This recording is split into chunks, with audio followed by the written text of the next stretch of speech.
ఈ వాక్య భాగంలో చివరిలో ఒక మాట రాయబడి ఉంది. ఆయన మనల్లోనూ, ఇంకో బైబిల్లో వారిని అని రాయబడి ఉంటుంది. సొత్తుగా చేసుకోవడానికి సిలువలో తన్ను తాను అప్పగించుకొనెను. మానవ లోకములో మనుషులందరి కోసం యేసుక్రీస్తు ప్రభుల వారు ఈ లోకంలోనికి వచ్చి మనుషులందరినీ ప్రేమించి, మానవ లోకాన్ని ప్రేమించి, మనుషులందరూ తన సొంతైన ప్రజగా, సొంత జనముగా ఉండాలని, తన సొంతైన వారిని చేసుకోవాలని యేసు ప్రభుల వారు శిలువ యాగములో గొప్ప త్యాగాన్ని చేశారు. ఆ దినాలు జ్ఞాపకం చేస్తున్నాం మనం. దేవా, నన్ను నీ సొంతగా చేసుకోవడానికి, నీ సొంతగా చేసుకోవడానికి, నీ స్వాస్థ్యంగా చేసుకోవడానికి నా కోసం మీరు సిలువలో మరణించారు ప్రభువా. ఆ త్యాగం ఏమి చేయగలరు? మీరు మాత్రమే నా కోసం చేసావయ్యా.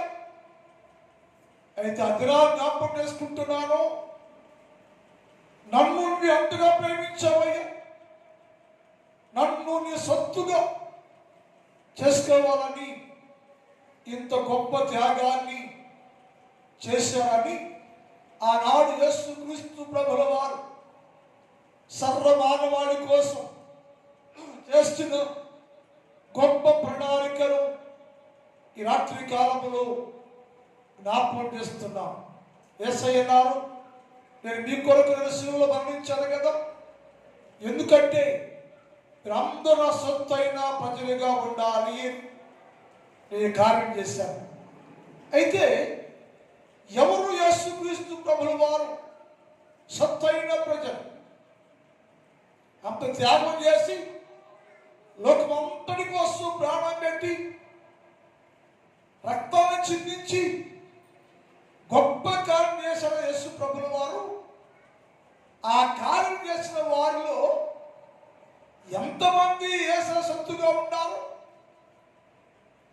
ఎవరు యేసు సొత్తు అంటే? యేసు ప్రభు ఉద్దేశం అంటే సర్వమానవాళి లోకమంతగా సొత్తుగా ఉండాలి,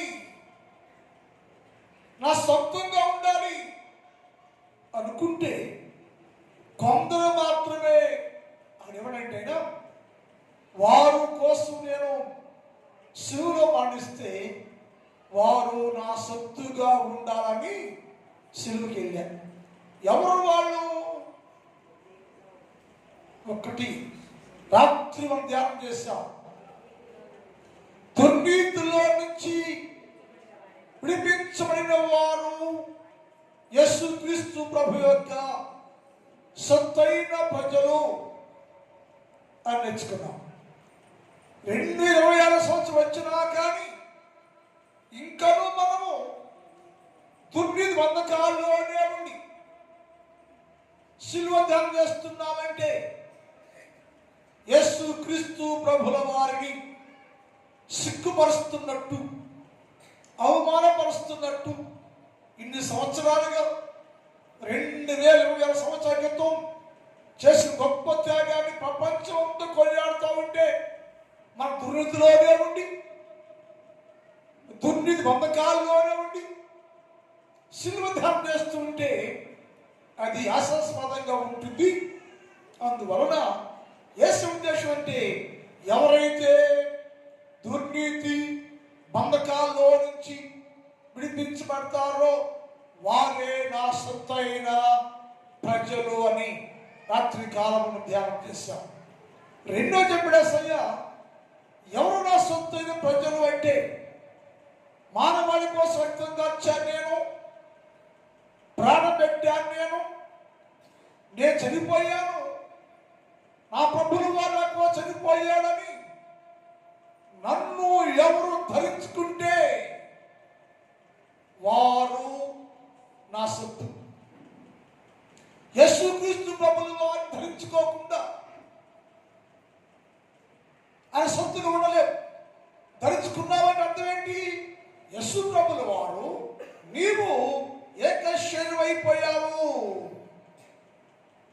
నీకో చనిపోయిన యేసు ప్రభువు వారు మానవుడు ఆ యేసుక్రీస్తు ప్రభువు వారిని ధరించుకుంటే ఇప్పుడు ఏమయ్యావంటే నువ్వు యేసుక్రీస్తు ప్రభువులోనికి మార్చబడ్డావు, యేసుక్రీస్తు ప్రభువులోనికి తీసుకురాబడ్డావు. అంటే నువ్వు ఒకటి యేసు ఒకటి కాదు. ఇప్పుడు ఎవరైతే యేసుక్రీస్తు ప్రభు ధరించుకున్నారో వారందరూ దేవుని సొత్తు. ఎందుకయ్యా అంటే నన్ను ప్రేమించి నా కోసం ప్రాణం పెట్టి నా కోసం దిగి లేచినటువంటి యేసుక్రీస్తు ప్రభుల వారిని నేను ధరించుకున్నా. అందుకని యేసు ప్రభువుల వారి నామములో ఆయన సొత్తుగా ఉంటారు. ఈ మాటలు మనము ఏం భక్తుడైతే ఏమిగా చెప్పాడో, నాస్తంతం పోయింది, ఆరోగ్యం లాస్, ఆనందం లాస్, అంత లాస్ అయ్యే జీవితం. నా స్నేహితులు వచ్చారు, అవమానపరుస్తున్నాను, నా భార్య హేళన చేస్తూ ఉంది, నా జీవితం శూన్యంగా మారింది, ఇంకా నేను ఉన్నాను. ఎందుకయ్యాము? ఉన్నావంటే ఎందుకున్నావు నీవయ్యా? ఏంటి అవసరం? ఈ క్షణదశలో కూడా యేసు ప్రభువు నా దేవుడాయన, రక్షకుడాయన, నన్ను ప్రేమించిన దేవుడాయన, ప్రాణం పెట్టిన దేవుడాయని అనుకుంటూ ఆయన కోసమే జీవిస్తున్నావు కదా. ఎందుకయ్యా అంటే భక్తుడు ఏమన్నాడు? నేను క్రీస్తు యేసు నీతిని ధరించాను. నేను యేసు క్రీస్తు నా కొరకు సిలువ వేయబడ్డారే, చనిపోయారే, ప్రాణం పెట్టారే, గొప్ప దేవుడు అనబడ్డారే. యేసు క్రీస్తు ప్రభువు వారి యొక్క ఆ నీతిని నేను ధరించుకున్నానయ్యా. అందుకోసము నేను ఆయన సొత్తు. ఆయన సొత్తు కాబట్టి ఈ పైన శాతం ఏం చేయలేము. ఆరోగ్యం పైన, శరీరం కుళ్ళిపోయినా, భార్య వదిలేస్తున్నా, సంతానం సరిపోయినా, అన్ని పైనా సరే నేను ఆయన సొత్తుగా ఉన్నానయ్యా. ఆయనతో ఉంటాను నేను, ఆయన సొత్తు నేను. ఏమైనా పోనీ ఎందుకు ఆ నిరీక్షణ అంటే అని చెప్పండి, నేను నీతి అని నేను ధరించుకున్నానయ్యా. అమ్మాట చూద్దాం. నేను నీతిని, నేను ఏము అనే నేను నీతి అనబడే యేసుక్రీస్తు ప్రభుల వారిని వస్త్రముగా ధరించుకున్నాను నేను. అది క్రైస్తవం. ఇదేమి లేకపోతే 100 ఏళ్ళు జీవించిన, 200 ఏళ్ళు జీవించిన నిష్ప్రయోజన జీవితాలు మనం. ఎందుకయ్యా అంటే ఎందుకు ధరించుకున్నావయ్యా? ఏమో నీతిని వస్త్రములాగా ధరించుకోవాల్సిన అవసరం ఏంటయ్యా నీకు అంటే ఆయన చెప్పాడు, నేను ఆ సొత్తు అయ్యా, నన్ను ఆయన సొత్తుగా చేర్చుకున్నాడు ఆయన, నా కోసం ప్రాణం పెట్టాడు ఆయన. నేను ఆయన సొత్తు, నేను ఆయన సొంతాన్ని నేను. కాబట్టి ఆయన కోసం నేను జీవిస్తాను. ఎలాగైతే ఎవరైతే యేసు క్రీస్తు ప్రభు నీతిని వస్త్రంగా, యేసు ప్రభువుల వారిని వస్త్రంగా ధరించుకుంటారో అప్పుడు నన్ను, నేనేమో నీతిని వస్త్రంగా ధరించుకున్న ఆ వస్త్రమేమో నన్ను ధరించుకున్నట. అలాగే నేను నీతిని వస్త్రంగా ధరించుకున్నాను కనుక అమ్మా అది నన్ను ధరించదు. ఏది? నేనేమో నీతిని వస్త్రంగా ధరించాను. నీకేమో నన్ను ధరించింది. అంటే నేను నీతి అనే యేసు, మనిషి అని ఏమో ఒకటైపోయారు. ఆయన నీలో ఉన్నాడు, నువ్వు ఆయనలో ఉండవు. అంటే క్రీస్తు యేసు సొత్తు కాబట్టి ఆయన నాతో ఉన్నాడయ్యో. అది క్రైస్తవ్యం. నీవులో యేసయ్య ఉండాలి, యేసయ్యలో నువ్వు ఉండాలి. ఇద్దరు కలిసి ఉంటేనే క్రైస్తవ్యం. ఆయన సొత్తు, ఆయన సొంతం, ఆయన దాని నేను అని చెప్పగలం. ఏమంటున్నాడు అయ్యా? యేసయ్య సొత్తు నేను. ఎలా అంటే ఆయనను నేను ధరించుకున్నాను, నన్ను ఆయన ధరించాడు కనుక ఏమో యేసు ఒకటే. క్రైస్తవుడా, నువ్వు యేసు క్రీస్తు ప్రభు ధరించుకోవాలి. మనం ధరించుకున్న వారే సొంతైన ప్రజలు. ఆయన సొత్తు నేను, ఆయన సొంతం నేను అని అనుకోకూడదు. యేసు చెప్పాలన్నమాట. క్రియ ఉండాలి దగ్గర. క్రైస్తవులుగా శివదాన్ని వేస్తున్నాం. ఎందుకంటే ఒకవేళ ఇప్పుడు దాకా నువ్వు యేసు క్రీస్తు ప్రభుని ధరించుకోకపోతే ఈ శివదాన్ని కుడిగిన సరే ప్రభువా అంతగా ప్రేమించావయ్యా, నన్ను నీ సొంతగా చేసుకోవాలని నీ ప్రాణాన్నే పెట్టావయ్యా. కానీ నేను ఇంకా నిన్ను ధరించుకోకుండానే ఉన్నానయ్యా. ఇప్పుడే గ్రహించానయ్యా, ఏ పోలి నేను కూడా అయ్యా నేను ధరించుకుంటాను, నువ్వు నన్ను ధరించుకయ్యా, ఇద్దరు కలిసి ఉంటావయ్యా, నీ సొత్తుగా ఉంటా, నీ సొంతంగా ఉంటావని యేసు క్రీస్తు ప్రభు సన్నిధిలో జీవించేవారుగా ఉంటే మంచిది. ఎందుకంటే యేసయ్య గొప్ప దేవుడు. ఆయన ఒక అమ్మాయిని అడిగితే ఆ చెబుతుంది, ఏంటమ్మా అంటే ఎవరు అమ్మ అంటే యేసయ్య దానయ్య అంది. ఎవరు అమ్మ అంటే యేసయ్య దానయ్య అంది. ఎలా అంటే నేను ఆయన ధరించుకున్నానయ్యా, నేను ఆయన ధరించుకున్నాడయ్యా. నువ్వు పాపివి కదా, నువ్వు పాపాత్రాలు కదా. అవునయ్యా, నేను పాపాత్రురాలనే, లోకస్తురాలనే, పాపంలోనే ఉన్నాను నేను.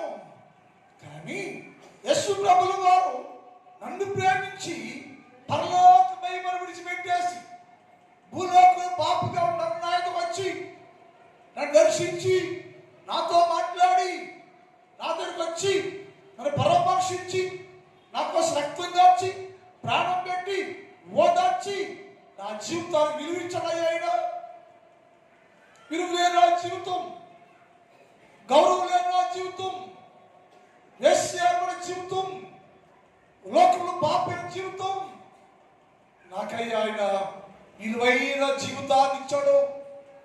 అందుకని నేను ఆయనను ధరించుకున్నానయ్యా. ఎందుకమ్మా అంత త్యాగం అంటే బైబిల్ మాట చూద్దాం. పరమగీతల భాగం 2వ అధ్యాయం 16 చూద్దాం. పరమగీతములు 2:16. నా ప్రియుడు నావాడు, నేను అతని దాన్ని నేను నావాడైనా అంతేకాదు అతని దానిని నేను, ఆయన సొత్తు నేను, ఆయన సొంతాన్ని నేను, ఆయన దానిని నేను. ఎలా అయ్యాను ఆయన దానికంటే ఆయన నన్ను ప్రేమించి, ఆయన నన్ను స్నేహించి, ఆయన నా కోసం ప్రాణం పెట్టి విలువలే నా జీవితానికి విలువించడయ్యా, గౌరవించడయ్యా. నా సొసైటీలో సమాజంలో ఒక విలువైన జీవితం ఇచ్చాడయ్యా. అందుకని ఆయన దాన్ని నేను, ఆయన దాన్నే కాదు ఆయన నా వాడయ్యా, ఆయన దాన్ని నేను, ఆయన సొత్తు నేను, ఆయన సొంతం నేను, ఆయన సొంతగా. ఎందుకంటే క్రీస్తు యేసు ప్రభుల వారిని నేను ధరించుకున్నాను. అలా ధరించుకున్న వారు పరిపూర్ణ పరిశుద్ధులుగా ఉంటారు. మాటలోను, క్రియలోను, తలంపులోను, ఉద్దేశాల్లోను ఎక్కడ కూడా యేసు క్రీస్తు ప్రభుల వారికి అవమానము తెచ్చే జీవితాలు కలిగిన వారుగా ఉండరు అని లేఖనాల్లో రాయబడి ఉంది.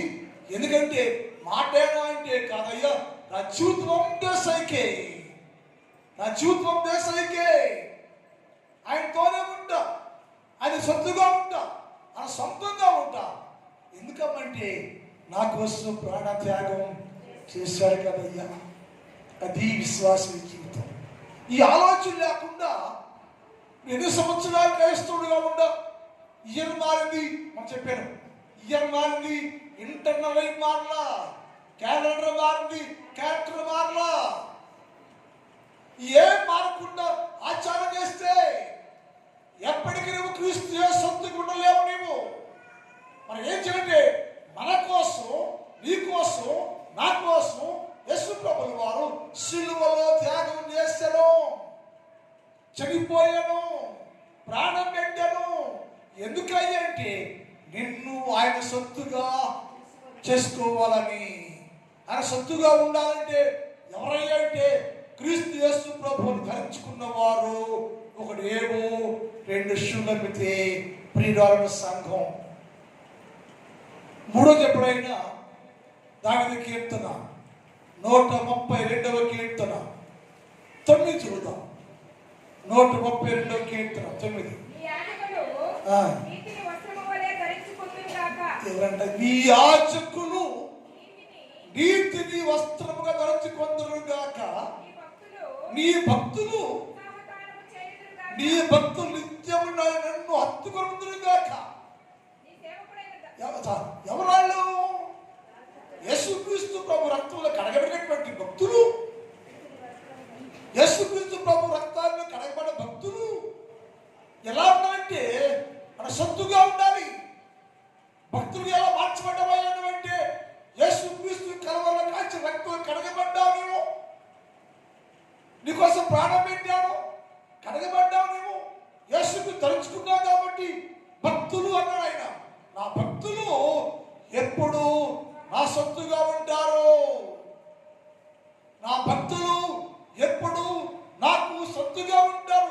ఎలా అంటే వారు క్రీస్తు యేసు ప్రభువుని ధరించుకున్నారయ్యో.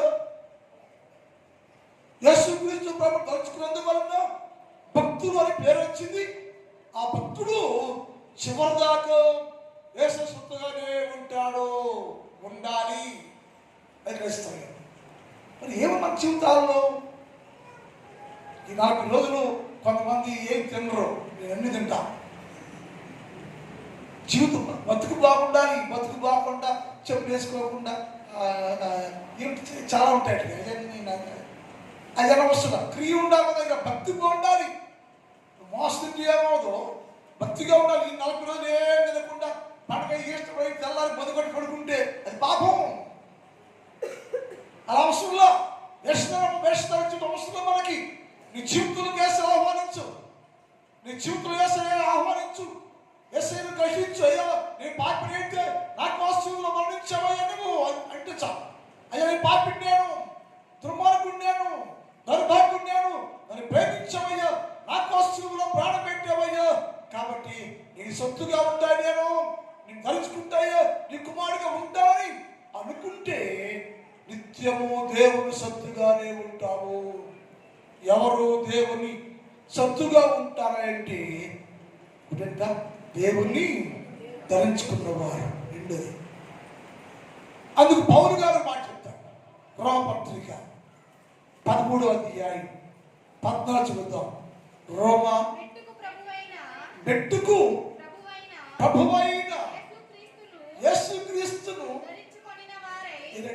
మెట్టుకు ప్రభు అయిన యేసుక్రీస్తు ప్రభు నేను ధరించుకున్న. ఎప్పుడయ్యా అంటే అంధకార క్రియలు విసర్జించి.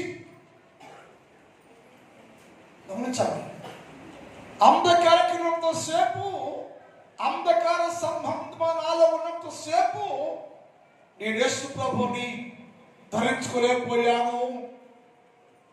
నేను గ్రహించాను యేసు ప్రభు నా కోసం ప్రాణం పెట్టాను అని ఆ దేవుడు గ్రహించాను.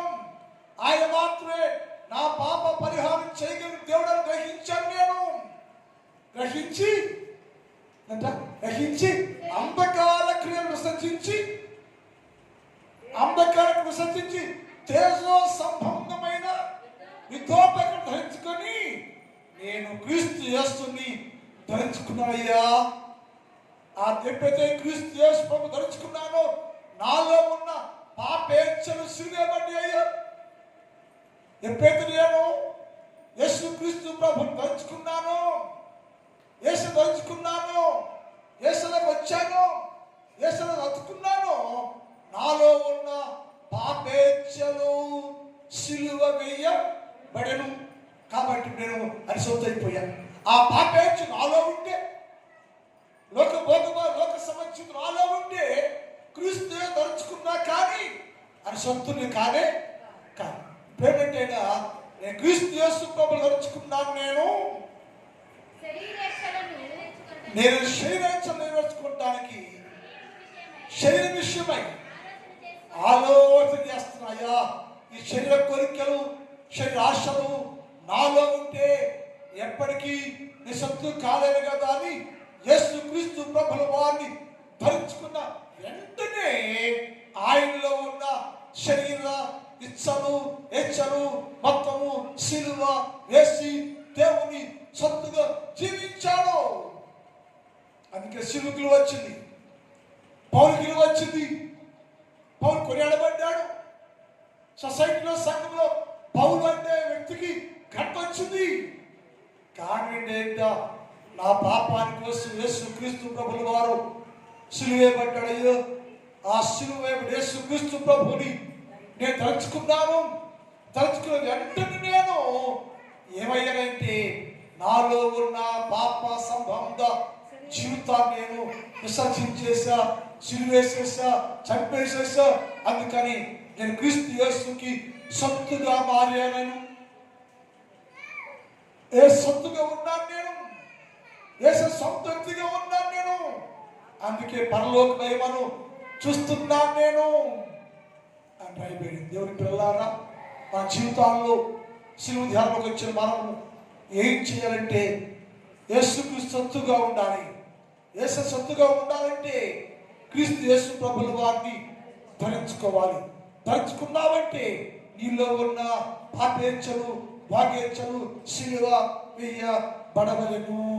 గలతీ పత్రిక 3వ అధ్యాయం 27 నుంచి 29 దాకా చదువు. గలతీ పత్రిక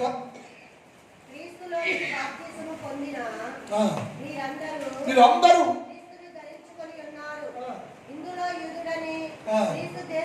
యూదుడని గ్రీకు దేశస్తుడని ఏ భేదము, ఎవరైతే క్రీస్తు దేశం ధరించుకున్నారో, ఏ దేశస్తుడైనా ఏ మస్తస్తుడైనా సరే యేసు క్రీస్తు ప్రభుల వారిని ధరించుకుంటే అందరూ యేసు రాజ్యానికి వారసులు. వరసంటే అని సొత్తు, వరసంటే అని వాక్య పూజ ఇచ్చేవాళ్ళ లేదు, పురుషుడు లేదు, యేసు క్రీస్తు నందు మీరందరూ ఏకమైపోయారు. ఎప్పుడైతే యేసు క్రీస్తు ప్రభు ధరించుకున్నావో భేదమైన దగ్గర యూదులు, క్రైస్తవులు, అన్యులు, స్త్రీలు, పురుషులు అనే భేదము లేదు. ఏమయ్యావు అంటే యేసులోనికి మార్చబడ్డావు నీవు, యేసులో తీసుకురాబడ్డావు నీవు. అంటే భేదమైన యేసు క్రీస్తులోకి మార్చబడ్డ తర్వాత మీరు క్రీస్తు సంబంధులుగా మార్చబడ్డారు. ఉండి వాగ్దాన ప్రకారంగా వారసులైన అంటే యేసు క్రీస్తు సొత్తైన జనులుగా ఉన్నారు. అంటే యేసు క్రీస్తు ప్రభు సొత్తుగా ఉండాలంటే ఏం చేయండి, యేసు ప్రభుల వారిని ధరించుకోవాలి. ధరించుకోకుండా ఉంటే కుదరదు. మన జీవితాల్లో ఎన్నో లెంట్ డేస్ శివధ్యానాలు సాగిపోయింది. నేను వచ్చి 3 ఏళ్ళు అయిపోయింది. వచ్చే పెట్టున్నారో పట్టుకున్నారు, వచ్చిన పెట్టున్నారో పట్టకుండా ఈ 3 సంవత్సరాలు 3 పంటలు అయిపోయింది, 3 శివధ్యానాలు అయిపోయింది. అప్పుడు ఎప్పుడు నేను కొత్త జీవితాన్ని చూడలేకపోతే మీ దగ్గర కొత్త జీవితాన్ని, కొత్త బ్రతుకుని, కొత్త ధనాన్ని, మార్పులు చూడలేకపోతున్నా. అయ్యే మాటలు, అయ్యే క్రియలు, అయ్యే చేస్తాను. అలా అంటే మరి ఏం మారామంటావు? నేనేం మారినట్టు, నువ్వేం మారినట్టు? సంవత్సరం ఈ శిలువ ధ్యానం కూటాలకు వస్తే నీకు ఏమంటే యేసు శిలువ కనబడాలి. అయ్యా నేను పాపినయ్యా, దుర్మార్గునయ్యా, దౌర్భాగ్యునయ్యా, అయినా ప్రేమించావయ్యా, నన్ను బతికించావయ్యా, నా పాపం తీసేసావయ్యా, నా సత్యులుగా ఉంచావయ్యా. కాబట్టి నీ సొత్తుగా ఉంటాను నేను, నీ కుమారుడిగా ఉంటాను నేను, నీ కుమార్తెగా ఉంటాను నేను, నిన్ను కలిగి ఉంటాను నేను అనుకుంటే ఇయర్ నువ్వు మారిపోతూ ఉంటావు. ఏం మారుతున్నావు? మహారాజ్ ఇంతవరకు మన జీవించాలిక ఇక వద్దండి. ఈ శిలువ ధ్యానకుడిలో సరే మన జీవితాలు మార్చుకుని క్రీస్తు యేసు ప్రజలుగా ఉంటే మంచిదని వాక్యము తెలియజేస్తూ ఉంది. టైం అయిపోయింది. మిగిలిన భాగాన్ని రేపటి కావాలి ధ్యానం చేద్దాం. మా తండ్రి, నీ పాదములకు స్తోత్రాలు. ఈ రాత్రి కాలంలో మేము సొంతైన ప్రజలు ఎవరో నేర్చుకుంటూ ఉన్నాం తండ్రి. ఒక్కరు దుర్నీతి బంధకాల్లో నుంచి విడిపించబడిన వారు ఆయన సొంతైన ప్రజలు చెప్పారు. రెండోది, క్రీస్తు యేసు ప్రభుల వారిని ధరించుకొని పాపేర్చడం, సిలువ వేసి క్రీస్తులో జీవించేవారు ఆయన వారసులు అనగా ఆయన సొంతైన ప్రజలు అని చెప్పారు. మేము ప్రభువా తెలుసో తెలియకో ఇంకా పాపంలోనే ఉంటే క్షమించండి అయ్యా, మన్నించండి అయ్యా. ఈ సిలువ ధ్యాన కూడికలు నాకు, మాకు, సంఘానికి మేలుకరంగా దీవెనకరంగా ఉండాలి తండ్రి. ప్రతి కుటుంబ బిడ్డలందరూ కూడా క్రీస్తు యేసుని ధరించుకొని విశ్వాస నామలో సాగిపోయేవారుగా నీ సొంతైన ప్రజలుగా ఉండాలి తండ్రి. సహాయం చేయ. ఈ రాత్రి స్థలం మోకరించిన వీళ్ళందరూ దీవించండి. చిన్నవారు, పెద్దవారు, స్త్రీలు, పురుషులు, యవనస్తులు, వృద్ధులు అనేక మంది స్థలం ఉన్నారు తండ్రి. ప్రతి ఒక్కరయ్యా నేను కూడా యేసు క్రీస్తు ప్రభుల వారికి సొంతైన ప్రజలుగా ఉండాలి, సొంత జన్మగా ఉండాలి అనుకుని నిన్ను ధరించుకునేవారుగా సహాయం చేయమని ప్రార్థన చేస్తున్నాయా. నా సంఘాన్ని దీవించండి, నా సంఘంలో ప్రతి కుటుంబాన్ని దీవించండి, పొలాలను దీవించండి, పంటలు దీవించండి. ఏ రైతు నష్టపోకుండా ప్రతి పొలంలో పంటను దీవించి మంచి పంటలు కూర్చుని సహాయం చేయి. బిడ్డ ప్రభు కాలేజీల్లో, హై స్కూల్లో చదువుకునే బిడ్డ ప్రభు కొంత పరీక్షలు రాస్తున్నారు, కొంత పరీక్షల కోసం పడుతున్నారు తండ్రి. సహాయం చేయండి, మేలు చేయండి, విజయాన్ని ఇవ్వండి, జయాన్ని ఇవ్వండి.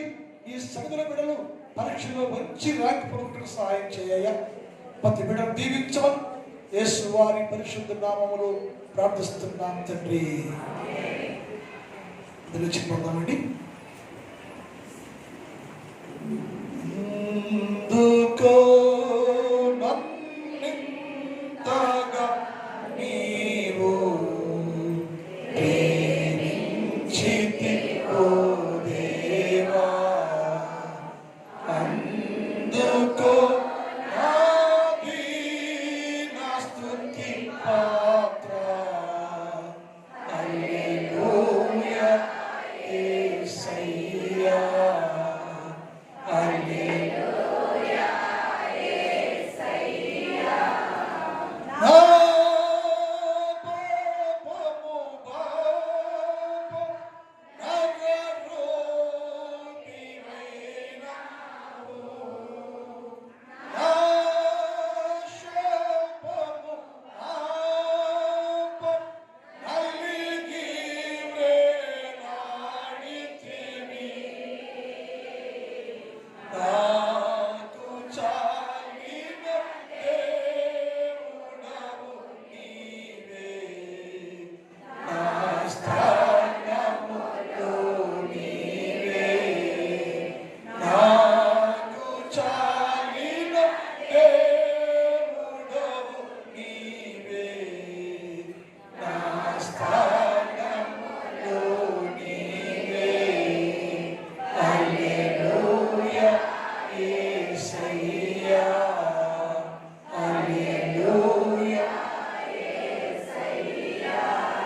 తండ్రి దేవుని ప్రేమ, కుమారుడు యేసుక్రీస్తు వారి కృప, పరిశుద్ధాత్మ దేవుని యొక్క అగ్ని సహవాసం ఇప్పుడు ఎప్పుడు ఎల్లప్పుడు సదాకాలము మనందరికీ తోడై ఉండును గాక. ఆమేన్. హల్లెలూయా, హల్లెలూయా. మీ అందరూ కొందనాలండి, క్షేమంగా వెళ్ళండి.